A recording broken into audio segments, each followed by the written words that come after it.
Assalomu alaykum qadrli tomoshabinlarim. Bugun siz bilan juda muhim har biringizga taalluqli bo'lgan bir mavzu haqida so'zlashamiz. Bu sizning kelajagingiz, farovonligingizga bevosita bog'liq bo'lgan jiddiy masaladir. 2026-yilda pensiya tizimida shunday o'zgarishlar kutilmoqdaki, ko'pchilik keksa avlod vakillari bu haqiqat oldida qo'yiladi va bunga tayyor bo'lishlari shart. Bu yangi qoidalar hozirda pensiyada bo'lganlarga ham. Yaqin kelajakda pensiyaga chiqishni rejalashtirayotganlarga ham, hatto hozircha yosh bo'lsa-da, ish faoliyatini endigina boshlaganlarga ham tegishli bo'ladi. Shuning uchun bu videoni oxirigacha diqqat bilan tomosha qiling. Chunki undagi har bir ma'lumot siz uchun oltin kabi qimmatlidir. Videoni boshlashdan oldin esa iltimos hoziroq kanalimizga obuna bo'lish tugmasini bosing va ushbu videoga like qo'yishni unutmang. Bu siz uchun kichik bir harakat. Ammo biz uchun juda katta motivatsiya.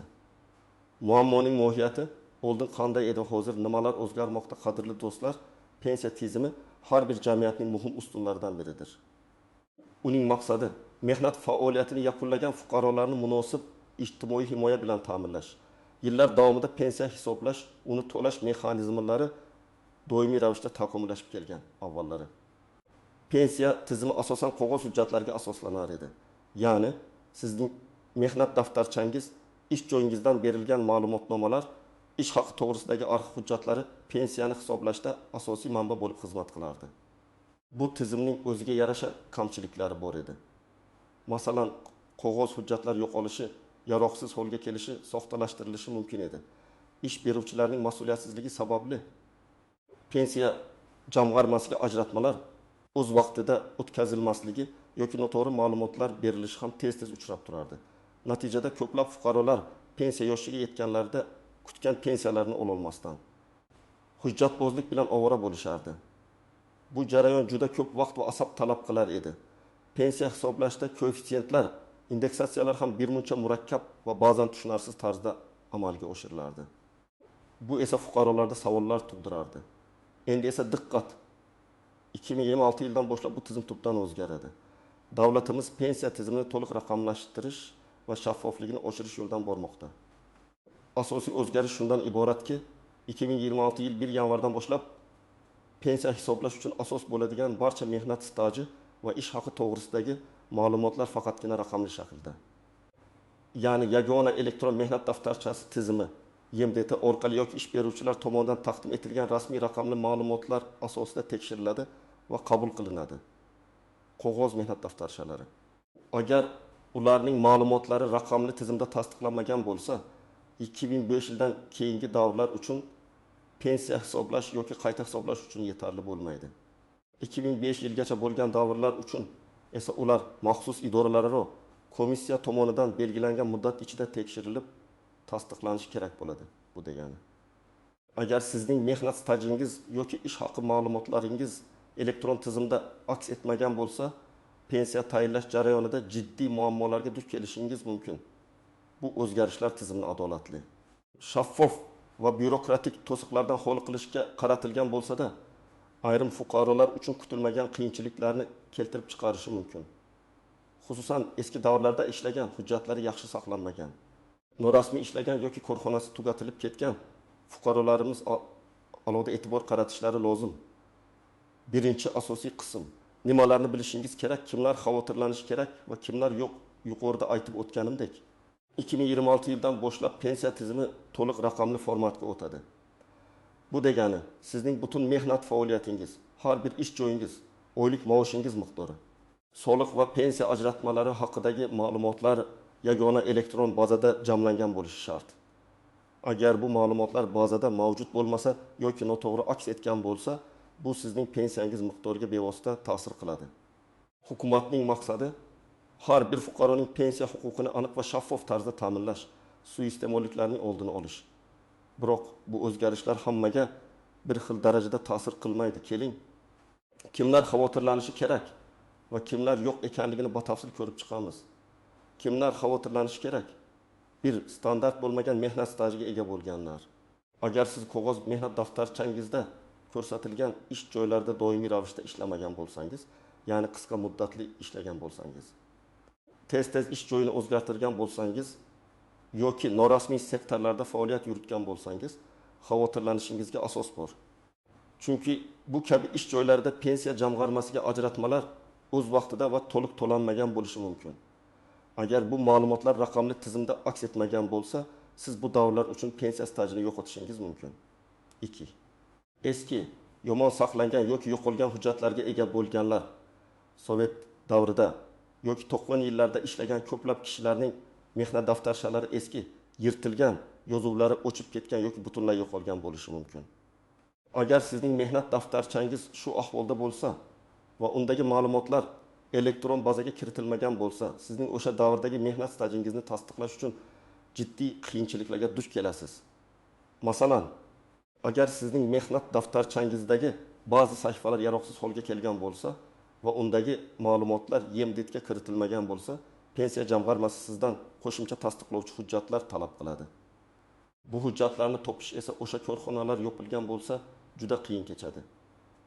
Ish beruvchisi tugatilib ketgan yoki bankrot bo'lgan fuqarolar, agar siz ilgari ishlagan korxona yoki tashkilot hozirda mavjud bo'lmasa, masalan, bankrot bo'lgan yoki tugatilib ketgan bo'lsa va bu korxona sizning mehnat stajingiz haqidagi ma'lumotlarni elektron bazaga kiritmagan bo'lsa, sizda katta muammo yuzaga keladi. Bunday holda sizning mehnat stajingizni arxiv hujjatlari orqali tasdiqlashga to'g'ri keladi. Bu esa uzoq va murakkab jarayon bo'lishi mumkin. Masalan, Gulnora opa 1995 yildan 2000 yilgacha bir zavodda ishlagan. Bu zavod 2003 yilda yopilib, butunlay tugatilib yuborilgan. Uning mehnat daftarchasi bor, lekin u davrga oid elektron ma'lumot yo'q. Yangi qoidalar bo'yicha u o'sha zavoddagi stajini tasdiqlash uchun arxivdan hujjat qidirishga majbur bo'ladi. Agar arxivda ham ma'lumotlar to'liq bo'lmasa, u katta ehtimol bilan pensiyasi kamayishiga duch keladi. 4 norasmiy tarzda ishlagan yoki chet elda mehnat faoliyatini olib borganlar, agar siz ma'lum bir davrda norasmiy ravishda, ya'ni mehnat shartnomasisiz yoki pensiya ajratmalari to'lanmasdan ishlagan bo'lsangiz, bu davr sizning pensiya stajingizga kiritilmasligi mumkin. Xuddi shunday, agar siz chet elda ishlagan bo'lsangiz va o'sha yerdagi mehnat stajingizni tasdiqlovchi xalqaro shartnomalar yoki maxsus kelishuvlar mavjud bo'lmasa, bu davr ham pensiya hisoblashda inobatga olinmasligi ehtimoli bor. Masalan, Alisher aka 2007-2015 yillarda Rossiyada qurilishda ishlagan. Uning hech qanday rasmiy shartnomasi yoki pensiya to'lovlari haqida hujjati yo'q. Yangi qoidalar kuchga kirsa, bu 7 yil uning umumiy mehnat stajidan chiqarib tashlanadi va pensiyasi sezilarli darajada kamayishi mumkin.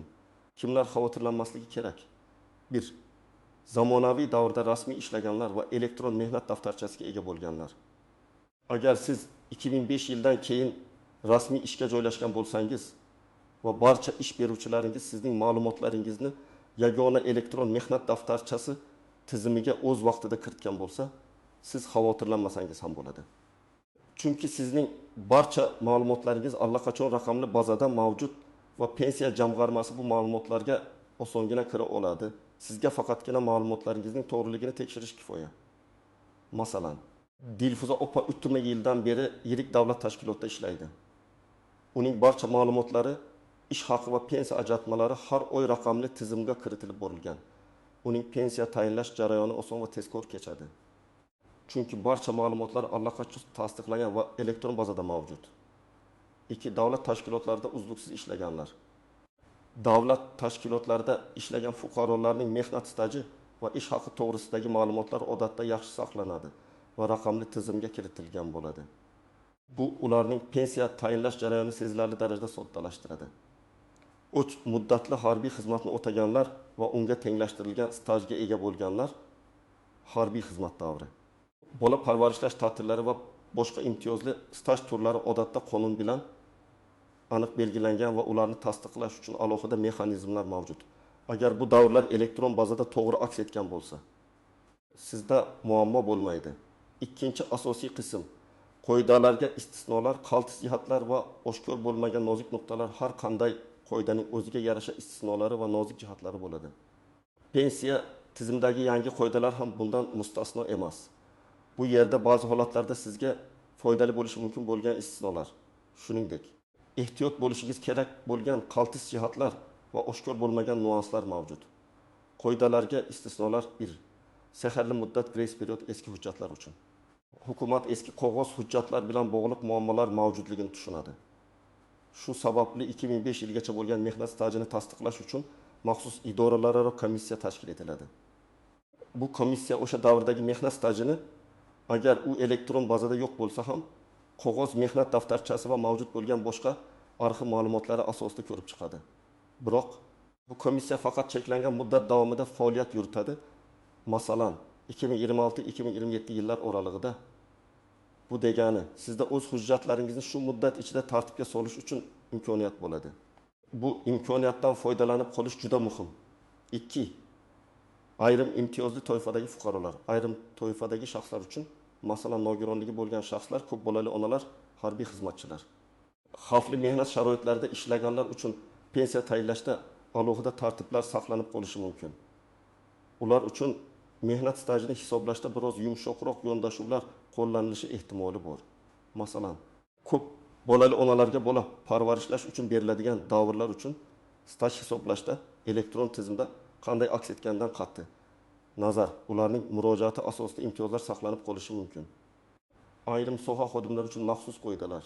Ba'zi kasb egalari, masalan, san'atkorlar, sportchilar yoki maxsus davlat sirlari bilan bog'liq ishlarda band bo'lganlar uchun ularning mehnat staji va daromadlari haqidagi ma'lumotlarni tasdiqlashning o'ziga xos mexanizmlari saqlanib qolishi mumkin.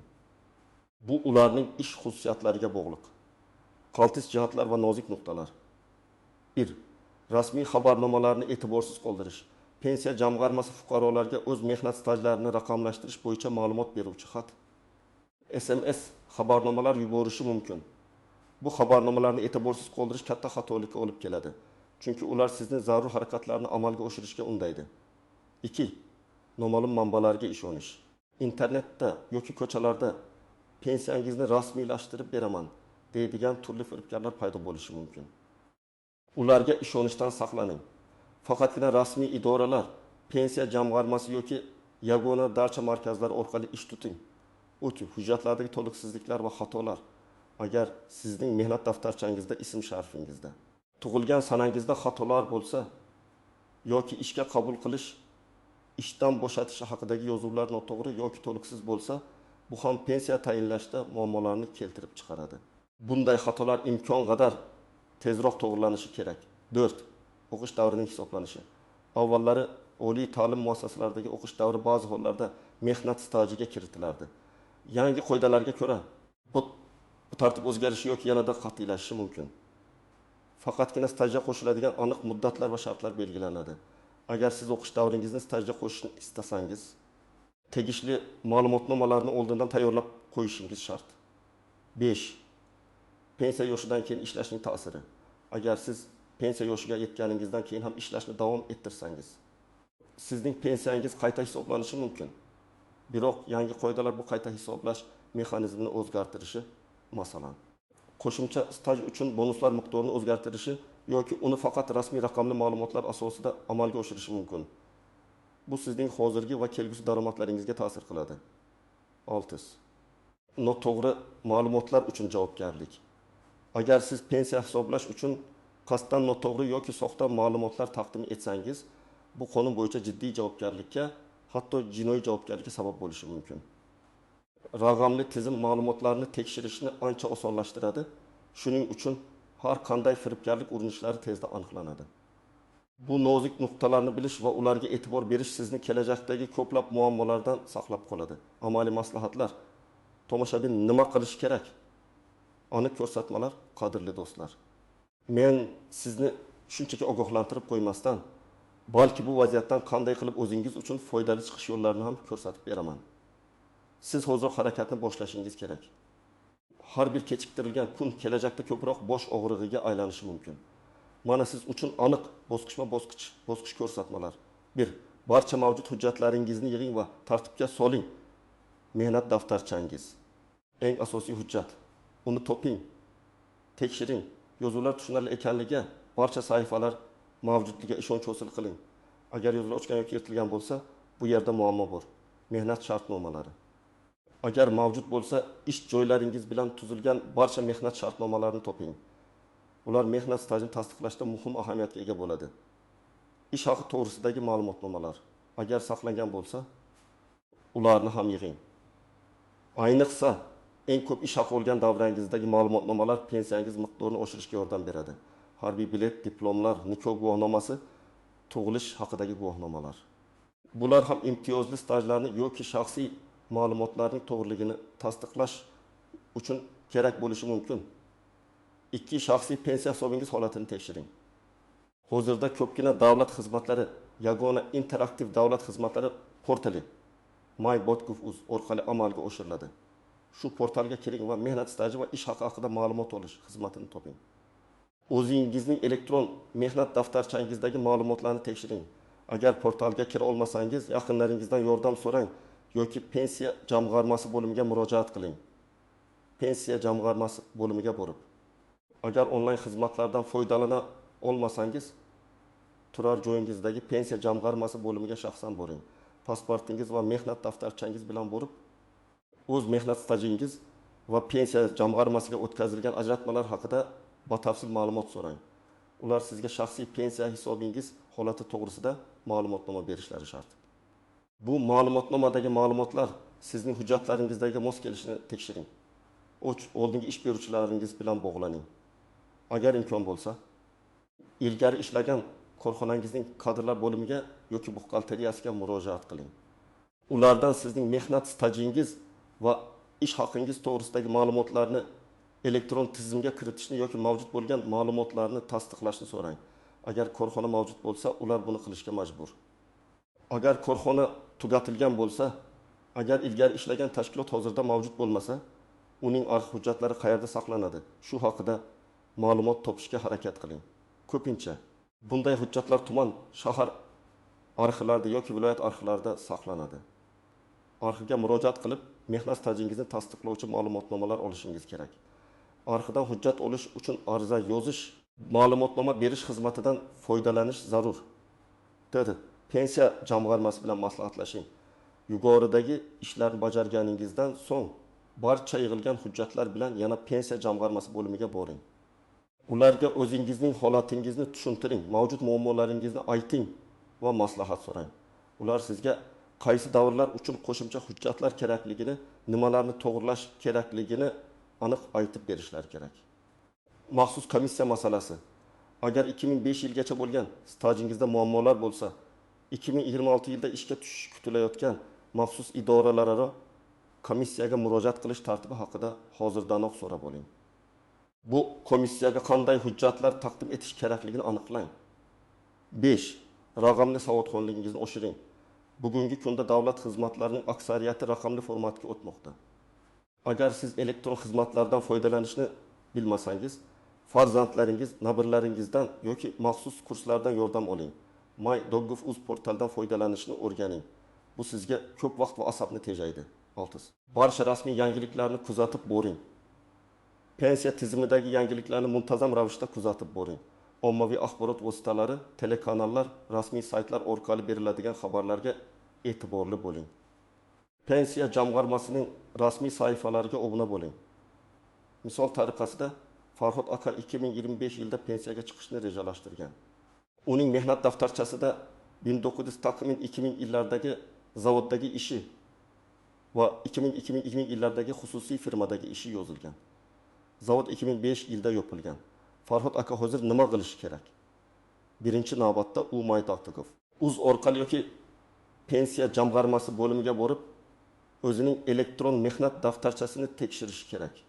Agar 2020 yillardagi xususiy firmadagi ish elektron bazada to'liq aks etgan bo'lsa, muammo yo'q. Ammo zavoddagi 20 yillik staji elektron bazada yo'q bo'lishi mumkin.